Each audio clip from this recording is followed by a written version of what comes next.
नमस्कार शेतकरी भावांनो, MS ऑर्गॅनिक कडून आपल्यासाठी एक नवीन आणि कमी खर्चाचा घरच्या घरी ग्रीन चारा तयार करण्याची सोपी पद्धत मी तुम्हाला आज सांगणार आहे।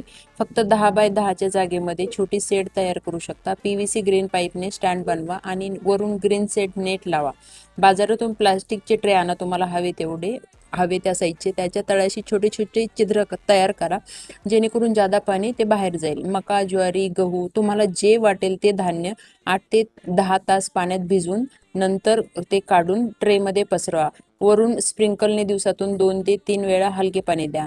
जर तुमच्याकडे स्प्रिंकल पाईप तुम्ही करू नाही शकला, ठिबक सिंचनच्याच पाईपाला स्प्रिंकल करू शकता। जर ते नर्सरीमधून एक मोठा ड्रम किंवा बॉटल जे स्प्रिंकल सारखं असतं ते तुम्ही वापरू शकता।